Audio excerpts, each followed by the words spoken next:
Hello, world. Nashville Big Talk podcast. Here with Lil Danny, aka Dubb.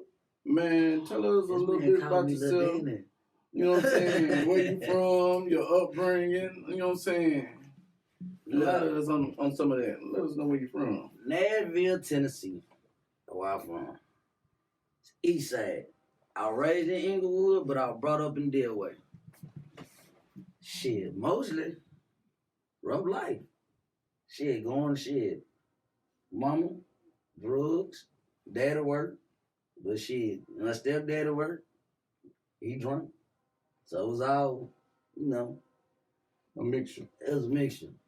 Shit, came up, started selling dope when I was, about 10? You jumped off the porch at 10? Yeah, I jumped out of the porch before 10, but 10 is when it actually went down. I got smashed on the hood, 6-0. When I was 10. Everything, that's when life started really hitting me, when I was 10. I jumped out from mama and daddy when I was about 12. And I took off. Now, and you was in the time? Because 12 is young, so I know you was really wild. So you going to juveniles and all kinds of... That was, I did 6.5 years. Well, I supposed to have did 6.5 years. I had a grand theft over 50,000, attempted kidnapping, and attempted murder. Which attempted murder got dropped down to assault and battery with a deadly weapon. They charged me with the cause. I was up in Pikeville for 16 months. You took some white folks call or some nigga call? I don't know if it was niggas or white folks. Shit, I seen when my homeboy told me how to pop him, so I hit that bitch. We was going to sell that motherfucker. But then he got a phone call, some shit happened. And me, I was with the shit, so he was like, I'm trying to get this nigga. So I'm like, hey, let me do it. So, long story short, I didn't get to get the full thing because the police caught me. So you was how old when this happened? I was 11 when that happened. I was 12 when they sentenced me. And you was taking folks' cars at 12 years old? I've been doing that since I was about 19. That was the first thing I learned how to do was steal cars. I didn't steal out of stores and steal from people and nothing like that. Yeah. Stole cars to sell them. That's how I made my money. That's what's up. But out of that, that's when they got I went up to tab for probably 16 months or maybe 17. I got a step down program. By the time I got level 3, I ran. I came back and they sent me Job Corps. Job Corps, I ain't gonna lie to you, Job Corps really the best thing happened to me. I was still doing dumb shit. I got kicked out of Job Corps too. But I was still doing dumb shit. But it wasn't as much as I was doing in the streets. And so how old was you when you came home from Job Corps, all of that? 17. You were 17. 17. I ran most of the time because I was in a rap group. Oh shit, Nashville. If you know Nashville, you know they were one of the biggest rap groups at the time. YD. I wasn't a part of YD. I was a part of Wicked Youngest, but we was all Yes Sir property. Marco, Cuddy, Trey, T, T.O., and then we had a couple producers. Like Marco, he really didn't really know who I was. It was more all the boys did. Trey, T, all that, we were family. So they knew who I was, they just didn't know I rap. I didn't really get into the rapping until then, like shit. When I first ran.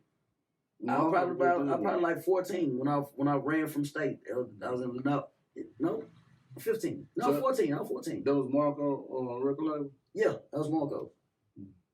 He Tori came to me one day and he was like, bro, I ain't know you be spitting like that. Like, I be trying to do something. He's like, man, come talk to my manager. Like, your manager?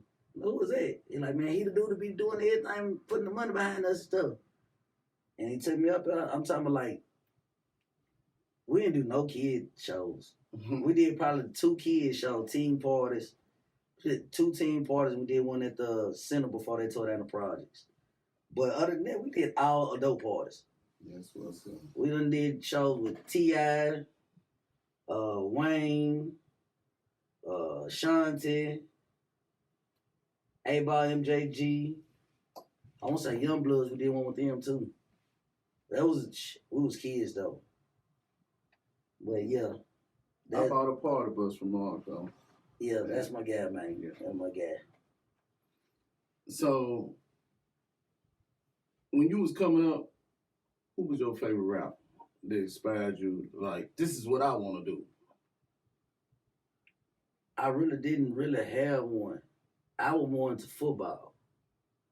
I didn't think shit about music. First person I heard really just doing music was Cheesy. You remember Cheesy used to stay over there with us in Westchester. He's always over at the house, and he was doing like he wrote one of my first raps. I never did get to put it down. I used to go around lying to people, telling them there was me on the song and shit. But nah, I didn't. But Cheesy was the first person that actually had me. Then they had some little dude, and I think his name was Myron, or I think it was Lil Myron. But I think he used to make beats or something. But Cheesy was the first person I heard do it. Oh man. I think he had like a. He younger than y'all? Nah, he older than us. But him and Cheesy about the same age, and they used to say who was the biggest rapper, and at the time I was like, shit, I don't know nothing about this shit. So he was like, man, the daddy man, you need to come on do this rap thing. Still didn't think about it till after I got locked up. No, I take it back when my mom died. Around what year was that? 2002. She died in 2002, and I wanted to do something for her, but I didn't know what to do because, like I said, I didn't know music. So that's when you started transforming, trying to change your life over? Hell no. I was still doing dumb shit. I want to say 2002, that's when they really just started the East and South had that beef going on. The South be balling, the East be balling. Oh. That's when they did. And my cousins was on it. One of my cousins made one of the beats because they was taking each other beats, but they was remaking them. Yeah. But I had an uncle that was one of the main people on the East Side song. I had cousins on the East Side song. One of my brothers was talking on there. So they're like, I'm like, man, hey, they had a group back in the day called KBS, Killing Boy Soldiers. Me, they were rapping about all the shit that I was actually doing. So I'm sitting up there looking at them like, what the? Why y'all ain't gonna let me go in the studio, child? They just pushed me off. No, I can't go in the studio with us. Why? I can't go in the studio with you. Because you were wilding. No, they wasn't really. It wasn't because I was wilding. They just didn't think I had to tell it. Because they had been doing music. Like, after Cheesy, it was them. It was the whole family. It was David, Donald, Mob T, Classic, Skrills. They had a group back in the day. Skrill, KP, all of them. They had a group. KP from out east. Yeah, I think it was called Mob Circle. And I used to listen to their song. And they had a song I'm talking about, I love the song. And they did everything. This man did everything. They played live instruments. They was singing, rapping. They had white boys up in the studio. They had a studio like I think on Main Street somewhere. They had white boys all in there and everything. Y'all really doing this shit. So I keep on asking, like, man, when y'all gonna let me get in the studio? Man, we're gonna fuck with you. We're gonna fuck with you. We're gonna fuck with you. Never did fuck with me. So my brother and them, they used to have this little thing they used to do. They used to gather up and get in a room and they record. They battling each other. Yeah. So they always used to pick me up because I didn't really know how to rap. I was sitting up there just listening. They'll point me out there, burn on me while I'm rapping and everything. So shit, I went home one day and just started writing shit. I came back with one of the little punchlines. I said that one punchline. Everybody was like, "Oh, that was hard." That was all I had though. Then they turned around. But as you writing your raps, was you just writing or you was writing bars? I was just writing. Yeah. I just tried to make two things that matched that made some type of sense. Yeah. I didn't know what the hell I was doing, but get your lighter. Get your lighter. And how old was you when you first really got in that studio and put something down? That I was like 13. Yeah, this is me. I'm with this now. I was 13. I was 13. I just did that's when they was waiting on my sentences and shit. So I went and did a song. It was one of the songs I did. My cousin wrote the hook and I just did the verses. That was the first time I was in the studio. But after that, I got locked up. So I did them 16 months. And they started putting me in a step down. When I just turned 14, I was on the run in the projects. And when I actually got in a studio, with Marco now. So what projects? What you hanging in? Lisha. Settle Court and Lisha. He had that big ass Jolly Rancher truck. Everybody wanted to be on that motherfucker. J1 too. J1. He had the blue and black one. Marco had the green and white one. Yeah. Shout out to all of them. They the one gave me my first start on everything. And shit. AT, Big Baby Chris, Lil Will, all them too. Because when I was on the run, I got to stay with them. That's who I was living with. Mm. They were like, shit, we don't give a fuck what's going on. You a child. You is not supposed to be on the goddamn street. So, shit. They were like, man, come on. That's how I got that. I was over in Lisha. Then they got me in a group. How'd you start off in Delaware? I was in Inglewood first. Inglewood was where I first seen, that's when my brother and them was doing our late stuff. They would never let me in the studio. When I got in Delaware, that was after Job Corps. That's when I got in Delaware. I was the lady that adopted me, her name Wanda. She took full custody of me. I got out a Job Corps and everything. I think it's 17. I graduated right at 17. They let me home on a 60-day home pass to make sure if I stay out of trouble, I can stay. Shit, the next week I got caught with 3 guns at the school. Oh. And I was 17. So, only thing that beat it is because instead of sending me back to juvenile where I was supposed to went to, I was 19 on there. But I was 17. So they had me in general population with all grown men and everything. So the system and stuff. They fucked it up. Shit, I called my granddaddy, rest him too, he died. But I called him and told me, he was like, you in jail? I like, yeah. So you ain't supposed to be in jail. You supposed to be in a cell if they got you down now. Like I tried to tell him I was 17. They said, man, look, I'm gonna give you a call. He said, call me back in about tomorrow. I think he said the next day. It was like a day or two. Shit. That second day came around, I was getting released. And by you saying something like that, man, how we was coming up wilding and didn't know the system. A lot of times we get so caught up and we had an attitude that we don't give a fuck, and we really be having some kind of lawsuits be going on and don't even know it. Like that's what we need to start teaching some of these young cats these days. I got some stuff like that I'm working on because I deal with kids now. Yeah, that's what I do now. Like you said, I was one of those motherfuckers that didn't want to listen, want to do the fuck I want to do, thought I was grown. But now I got to the point where I want to help the kids more than I want to. It's a program. I ain't got it started yet. I'm still working on it. But is a gang prevention. Like shit, this gang shit watered down. Yeah. It's not like how it's supposed to be. But that mental health awareness, because there's a lot of kids that's either committing suicide because they're getting bullied or they just can't take the pressure. Like them the main two things, but then I want to teach them about a lot of different. I don't know. That just threw me off. That threw me off. Hey, I know this interview is about you, but not to cut you off, man. This is what happened to me. One time, I caught a dope case, and the police, they went in my ass. They took me behind Dodge City at the precinct. I had Rich McGee as a lawyer.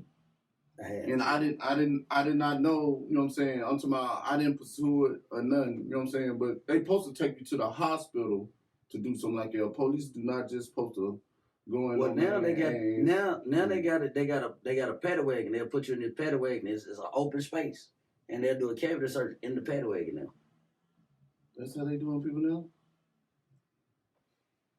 That's why I don't deal with nothing. The only thing you gonna find me with is weed.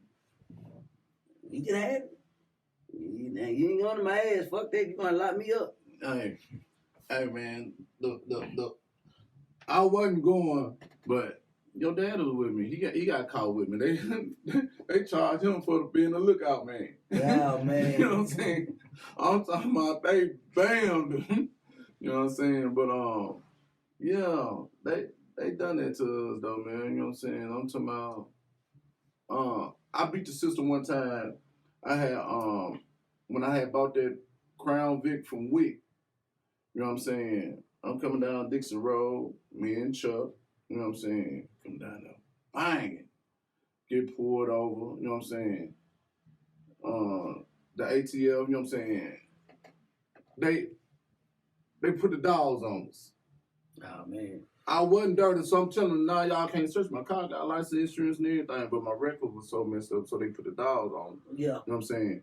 And I had just got the car painted, you know what I'm saying? And I'm telling them, hey, man, your dog's scratching up my car, you know what I'm saying? But, you know what I'm saying, I got a little lawsuit from that, you know what I'm saying? They had to pay for my car and all that old stuff. The reason why the dogs was hidden, because Chuck was smoking a cigar. You know what I'm saying? But it wasn't no weed though. It wasn't no weed. The dog shouldn't have hit. You know what I'm saying? They gonna scratch because it's tobacco, firearm. You know what I'm saying? Tobacco, they don't hit on tobacco. Yes they do. Since when? I'm talking about them motherfuckers need to be barking every goddamn day because cigarette smoke and cigar smoke everywhere. They hit on the cigar smoke. You know what I'm saying? Mm. That's the only thing they found in the car. You know what I'm saying? So. And I think I remember that too. And shit. That's when I had it was when I got it painted on that orange and brown. I think I remember that too. You know what I'm saying? Cause he had to make bond. No, he didn't go to jail or nothing. You know what I'm saying? They gave me a ticket for loud music, and you know what I'm saying. And I took them to court. I went to Crown for it and got an estimate on the car. I wound up getting like talking for the scratching up. Yeah, I got $3,500 out of the police department. I ain't never really. I ain't gonna say I beat the system. It's just really low. I used to, I ain't gonna lie, my uncle and my granddaddy, I used to call them, I ain't gonna say what it was, but I done been on some cases when they were trying to throw the book at me. But when I tell you I made these phone calls, I ain't see the back of the police car, I ain't see the inside of a courtroom, nothing. But what inspired you to change to like, man? Doing what I do now? Yeah, you know what I'm saying? Going to jail and, all this for the birds, you know what I'm saying? Because I got kids. I got kids. At first, when I had my first two, I got 9 kids. Well, I got 9, but 8 of them boys. I got 1 girl. But at the same time, like, actually seeing my kids watch these other little kids do this shit and they think they can do it. My kids know what's up. I don't play out. They know I ain't doing it. But these kids always want to come over to my house and play with my kids. So what you got to give back to the young community these days? What kind of good advice you got for them? School for one.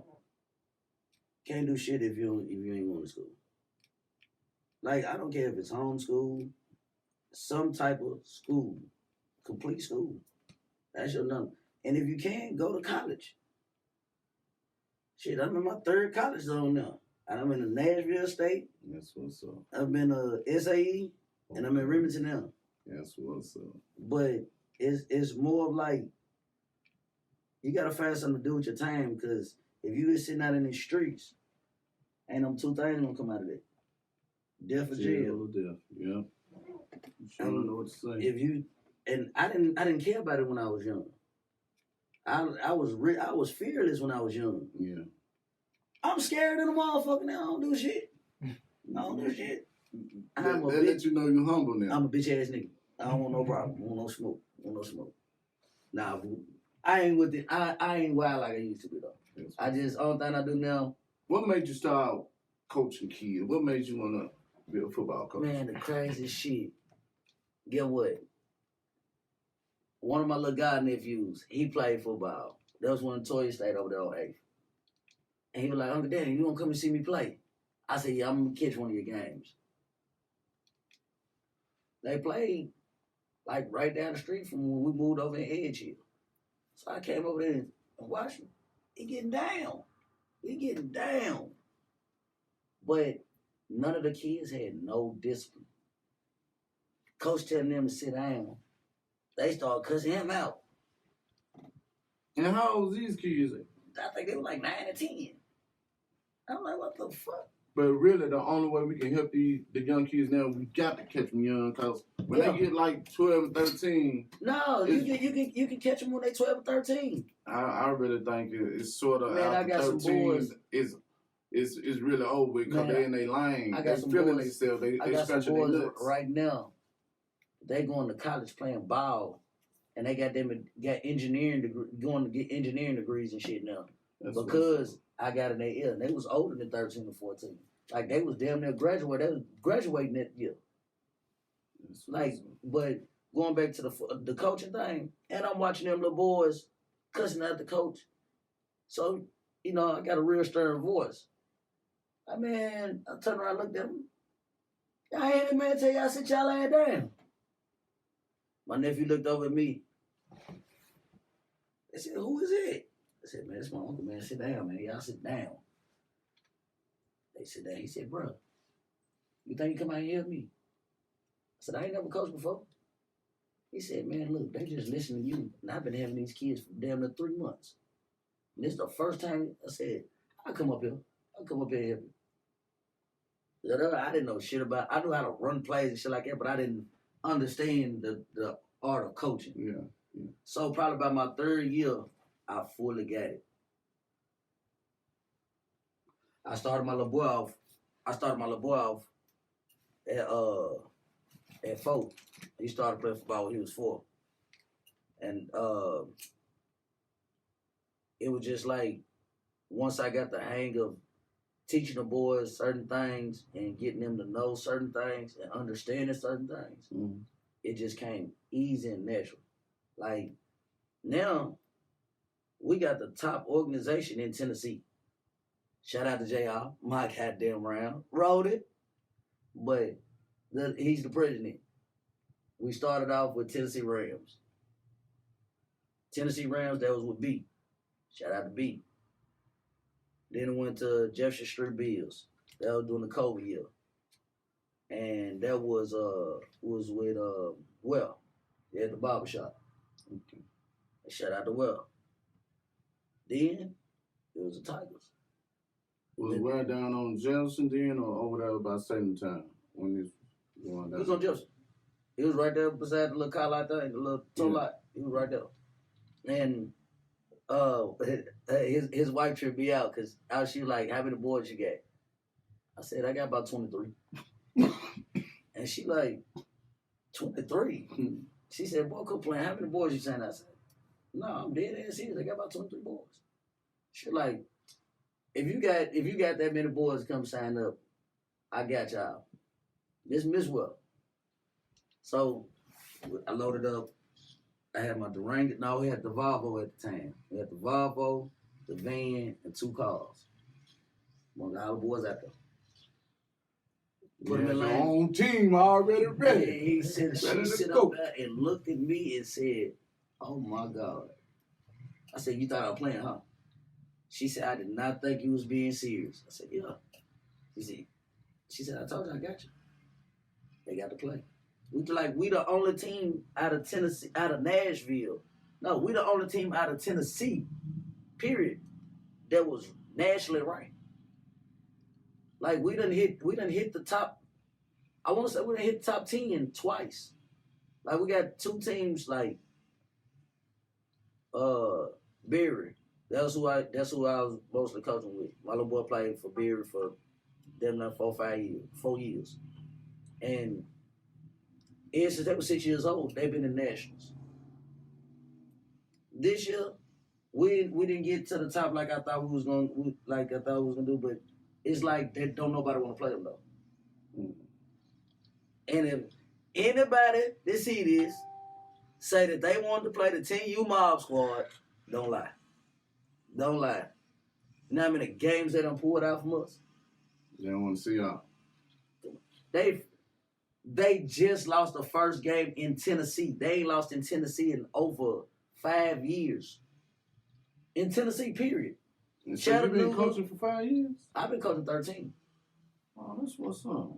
But I'm saying literally in Tennessee, no team has beat them. Memphis just beat them like 2 weeks ago. Maybe 3. It might have been 3 weeks ago. That was the only team in 5 years that done beat them in Tennessee. Now, outside of Tennessee, yeah, we didn't got a, like, our record for the last 4 years we was more of like, I want to say we was up like 150 and 4, 150 and 5 versus this wins and losses. Only time we lose is nationals up until last year. Last year we had a couple of bumps beginning of the season, couple of bumps at the postseason. But them first 4 years, nationals, only time we lost. Rocket Top, we beating the hell out of everybody in Rocket Top. We go to national, whoop up on everybody. If we lose at nationals, it's probably about 8 points, a touchdown or something like that. But it's all right, though. And then one thing I wanted to say, I'm glad you said something about that. This is to Tennessee Titans and the NFL players that's from Nashville.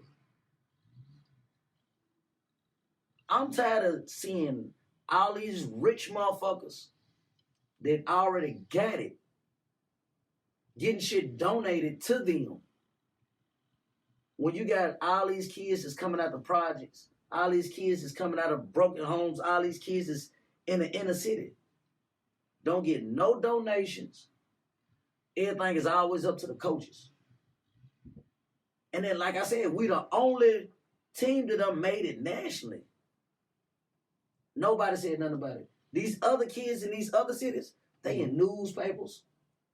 They get on the news. They talk about all this.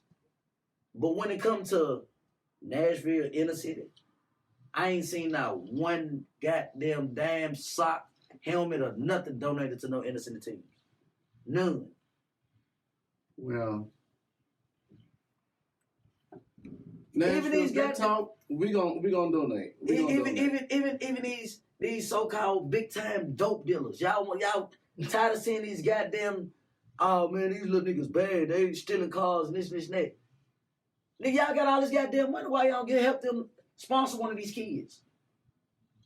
You ain't got to sponsor the whole fees. Shit, buy him some socks. If you know he's struggling on trying to get his equipment, help him out. Y'all got all this goddamn money. But I didn't even really coach this year. I just really helped out. But these last 4 years that I did coach, I know I done came out of $7,000 to $10,000 out of my pocket. Half the time I wonder where the fuck I was getting this money from. God. I'm just saying it just it's crazy. Everybody wanna, look what my son doing, look at my. But half y'all don't even come to the damn practices to see y'all kids. Y'all drop them off and leave. Or get the coach to go, well, I ain't paying. What makes you, like, The shit is crazy. Like the coaches got to worry about the kids, making sure they get their stuff, the uniforms, the equipment, making sure the fees paid. Like when we go travel, like I'm saying, like most of that be on the coaches. When you got what is it, $2.1 billion stadium y'all building in Nashville, and y'all done rose all our taxes up. The price of living in this motherfucker like shit. We should be living in the stadium. Shit. Y'all finna build this big ass Greenway Bridge or something up going through. But y'all ain't did shit for the kids. Not a goddamn thing for these kids. And the cost of living there don't skyrocket. I'm saying y'all raising our taxes and raising our prices for y'all costs. Y'all got all these fucking millionaires playing on this team. Not one of them that came and donated. I seen Derrick Henry. He went back to Florida and donated. That's where he from. Took a whole goddamn dump truck and dumped it on the goddamn field. Helmets, blocket dummies, all that. It didn't have to be no money. That's what's up. But I'm saying, if y'all got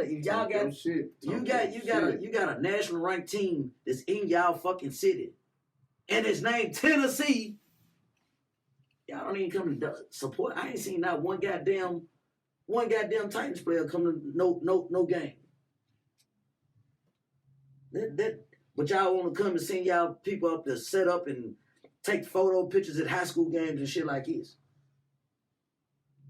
Like, I don't respect that shit. Like, and I was a diehard Titans fan.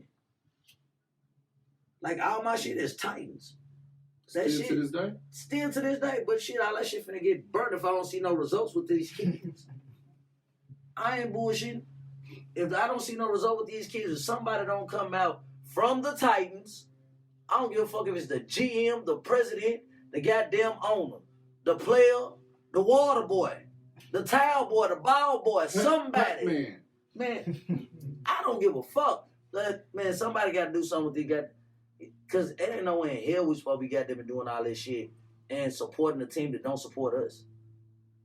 That's retarded. Like, your feelings about that. Yeah. I love these kids, man. That's what I deal with. These kids they gonna be the ones. Yeah. When we get old, they gonna be the one. We're gonna either gonna teach them respect or we're gonna get disrespected.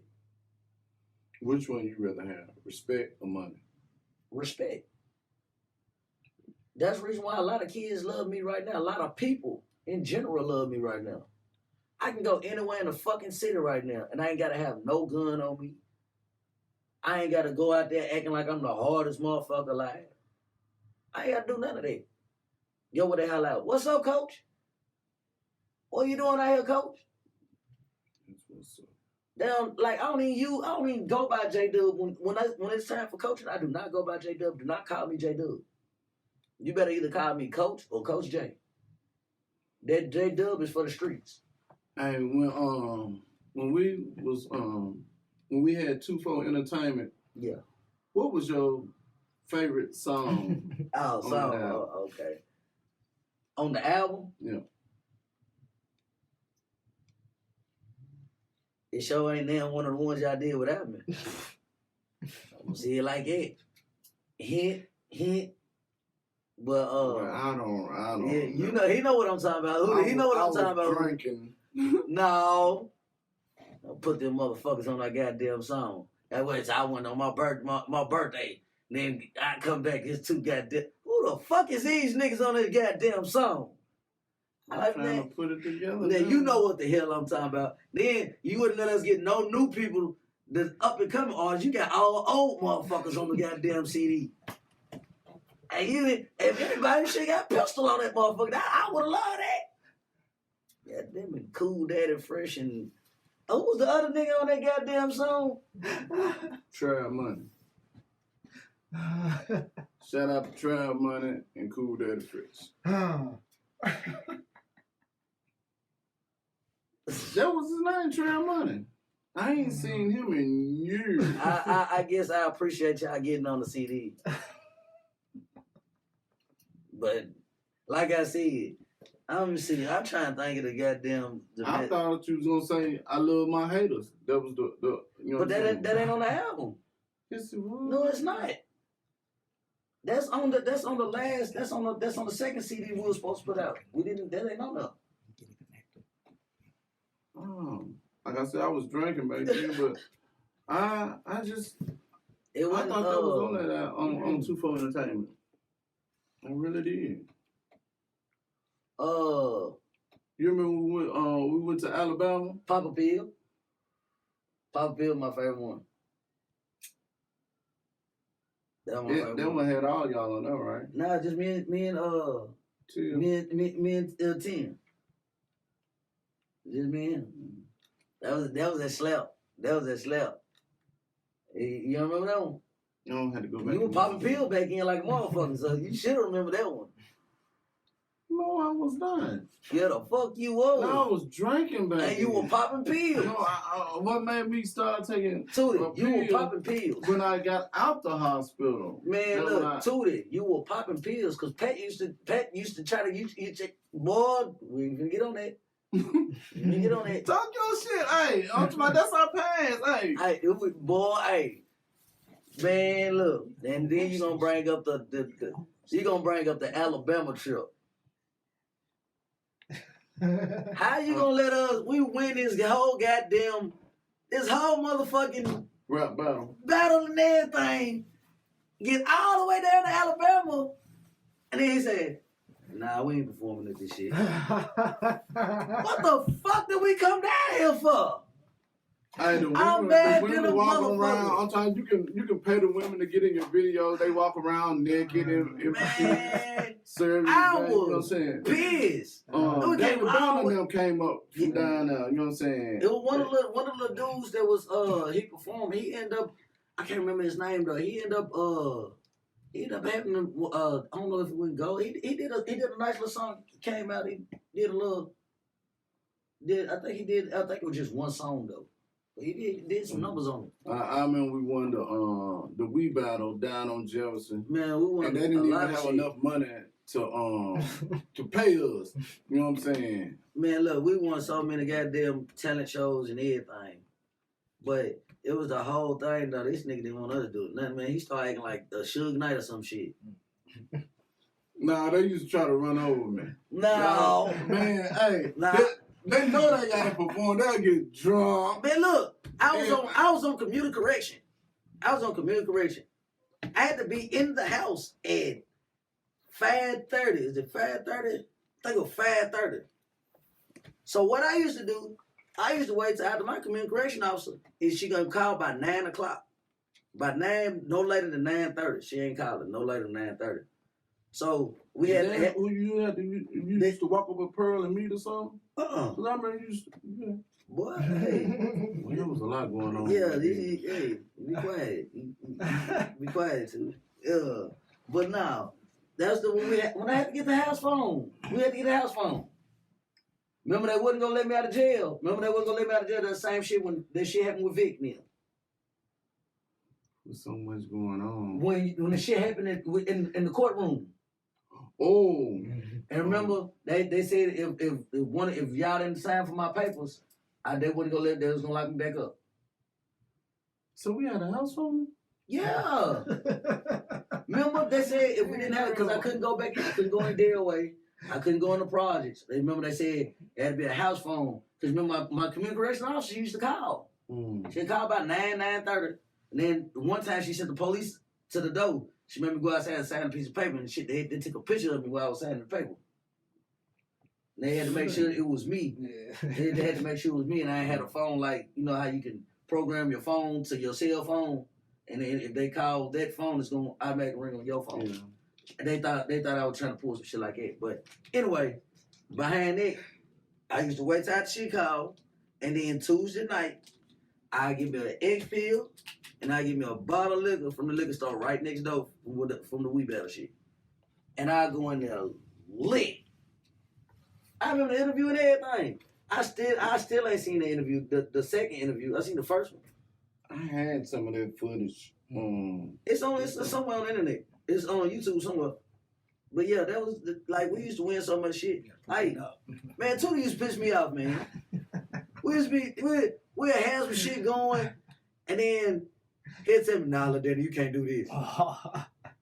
Come on, man, you know not to tell me no. You know not to tell me no. Hey, man, get out this goddamn car. I get out the car and everything. I walk out the ring. Get the walking over. No, we third and everything. Now they got to chase him down because you want to take out the walk. Man, I'm talking about like I ain't gonna say because I wasn't like no I wasn't like no one of them. I get what I want to do type shit. I wasn't one of them. I was just more of a shit. This the move, man. We need to make his move. And he old school, so he was doing old school shit. I'm like, man, see, look, man, look. Tootie, you finna piss me off, Tootie. Y'all kept me in the game, though. You know what I'm saying? Shit, that's what I'm telling you. If we would have still been in the game, I guarantee you right now, if we still would have just pushed the shit that we was doing. Because that second CD, if we would have released that second CD humming, that second CD, man, we would have shot, dude. We would have shot. You didn't let, that was one, we was going to perform some of them songs down in Alabama. Remember, we wasn't going to perform none of the shit that we did in We Battle. We was going to do all the new shit. And you told us, nah, y'all ain't performing at this shit. My bad. What the hell? I said, yeah. That was... probably was drunk, my bad. No, you wasn't drunk because you drove. You was driving and everything. I can drive. I never had to. You couldn't even tell if I was drunk. I really couldn't.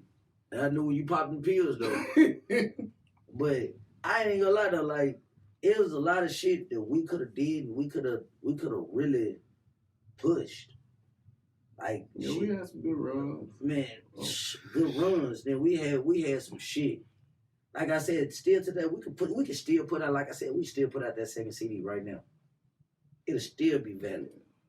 It'll still be valid. But it fucked me up though. When I got out of jail, and I was trying to holler Jamonte ass. Quaking Beats. Oh, we were just talking about him like last week. And crazy shit. I haven't seen him in a long time. He's still doing his thing. He live in Atlanta. He's still doing his thing and everything. But I hit him up one day. And I'm like, damn, what's up, bro?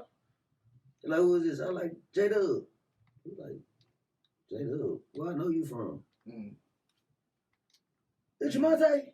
He's like, yeah. We discovered you. I said, nigga, this J-Dubb. I don't know where I know you from. This, I think they made the little beat they got on the Bad Girls Club or whatever. So I'm like, really? Don't even worry about it, bro. I don't got the phone. You know you smoked a lot of reefer back then. I don't give a fuck if I slept in your house. If I slept in your house, I slept in your studio. I done took trips with you and everything. Nigga, I don't remember who you is. It's fine though. Nigga, one time. All right. But hell nah. I ain't gonna lie, I was slick. That slick hurt. Like, you remember, I was the one talking to make that beat live when we was doing the beat battle. Don't go in there with no beats already made. Make your beat live. I gave him that idea. And you don't know who I am? Yeah, that hurt. I was like, damn. And at the most, how long ago was this when you reached out to him? Shit, that's what I got in jail. This was, I don't know when this was. He did the little thing he got. I think it was like 2002, 2012, 2014, somewhere in there. Something had happened. I just got out of jail and I was trying to reach out to him and shit because I was trying to get back into the music and shit. And I was like, damn, you don't know who I am? But going back to the shit we used to do, you was the reason what made me get my own shit. You the main reason. Because for one, I know the business part. I sit back and pay attention to everything.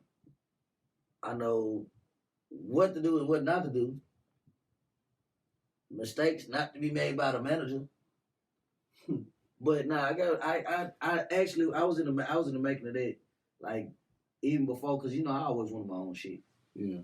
So I got Lou. It's called Lou. Let Us Eat. And it's like my thing is like it's a place at the table for everybody, but it's so corny ass look what you call it I already took it, so I gotta come up with another saying. Mm. But that was my saying for years though. It's a place. It's too much money out here. Yeah. Too much money out here. So it's no excuse for you not to sit down and eat. You're right. So I feel like let us eat. So that's it's loot. I call it loot. But that's a part. Like I got a business side, and then I got the nonprofit. The nonprofit is the stuff I was telling you about what I want to do with kids and shit. Mm-hmm. And I want to do some trades with them too. Like, I cut grass, I do photography, I do videography. So I want to teach them if they want to learn how to do it. Like, but then I got pressure washing for the business side, pressure washing, landscaping. I'm doing my HVAC now. And then I got the music shit. All that's the business side. But on the trades, I got somebody who know how to figure on cars and stuff like that. Shit, he wouldn't mind donate like a day out the week. Take him like on fishing, teach him how to fish. Yeah. Like little trades and shit. Teach them shit that'll help them make some money. Well, you ain't got to worry about them stealing your car. You ain't got to worry stealing out the stores, shit like that. See, I want to put something together like for the kids. You know what I'm saying? Like take them camping and you know what I'm saying. See, I would. We all need to get together and do something like that. I don't know about it. Is the camp? When you go camping, is it gonna be a cabin? Ain't gonna be no tents though, right? No, you got. We used to do the tents. We used to be in the backyard. But it was cool when we was younger. We wouldn't have to worry about getting. No, it's they trafficking kids and people's organs and shit now. I ain't. No, we the protectors. We don't protect them. So how many guns can we carry? See, you ain't protecting nothing. See, if a motherfucker come to me, he got a gun on them. I want to be able to shoot back. We gonna have a steak knife. You gonna put with the survival knife like Rambo with the compass. So you just gonna flashlight his ass? Yeah. Get away. That's all we need. Why? No. You look call it contact. It's gonna at least be 5 or 6 adults, 10 to 12 kids. We're going to start out like 10, no more than 12. And then we're going to go 5 or 6 guns. You know what I'm saying? Oh, my God. I'm not doing it. I'm not going no camp trip and I ain't got no gun. Fuck that. What if it's a big-ass belt? You going to scare it off with a flashlight? Yeah, I thought so. You ain't going to do it. You don't need no gun. I don't trust that shit. I don't trust it. When we was younger, I do it because I wasn't worried. It was different when we was younger. I used to love, you know what I'm saying? I'm talking about, come on, we used to do that at my granny house. How many kids disappeared when we was young? Even though you older than I am, from my age to your age, when we were younger, how many kids disappeared? I don't know none that disappeared in our neighborhood because them kids that was off the chain. Now, nowadays, how many kids disappeared? They want to disappear. No, ain't no one to disappear. They want to disappear. They killing them kids and sending organs over and shit like that. Killing them kids. For real. They just had that shit. They had this shit on the news, man. They been locking up a lot of traffickers. They human traffickers, homie. Like for real. Like that. Hell no. I be damn. And then my little boy played this little prank the other day. We come home. I'm waiting for him. We get off work after he get out of school, so he be home before we do. Mm-hmm. This nigga's in the house hiding, but everybody telling me he's still in school. Then the little girl said, "Nah, he was on the bus." So I'm not knowing. I'm going crazy with him. Yeah, his name a million times. He playing that little prank. So what the fuck is this nigga at? So I go to the library. I'm like, "Can you show me the footage of my boys getting out the bus?" The lady had the nerve to tell me, we finna close. I can come back and show you. You can come back tomorrow and I'll show you. So she didn't show you? No. I said, you ain't listening to me. I'm telling you my son missing. I can't find my son. Like, what you mean you'll show me tomorrow? I said, okay. I told my boys, I can't go to the library no more. It's supposed to be a place for kids, safe place. So if I'm telling you a kid is missing, I don't give a fuck if it wasn't my kid. If I tell you a kid is missing. How long did he stay missing before he came out? Man, that nigga was, he wasn't missing. He was just hiding. How long did he? Damn near 2 hours. And y'all didn't see him nowhere in the house. Man, that nigga said he hid behind, like they got this little dresser thing behind their bed. He said he was on the side, up under the bed, on the side of it. Like, and how old is he? 13. Man, when I came back, like, I was already pissed because they said they wasn't showing me the footage and shit. So, I'm walking back up there. I hear my other little boy holler out, Trey in the house. He said he was hiding. Man, when I tell you, he seen me coming up the stairs, that nigga ran up the stairs and went in there and sat on the bed like he just sitting there watching TV. Man, I grabbed him by his throat. But I had to leave out the house. I had to leave out the house. Like, don't get me wrong, I had kicked my kid's ass. Yeah. But I'm not with hurting my kids. I grabbed him by his throat like I was pissed at him. I grabbed him by his throat like I was ready to kill him. I live up at the house though. I literally walked up at the house. So you keep your old school. Yeah, I whoop your ass. Yeah. I whoop your ass, but I'm not finna let you get me to the area where I feel like I gotta harm you. Oh, look who this is. And I'm finna put him up. Cuz. That nigga has who you at? We had the interview, homie. Where? At the spot. I'm on the way.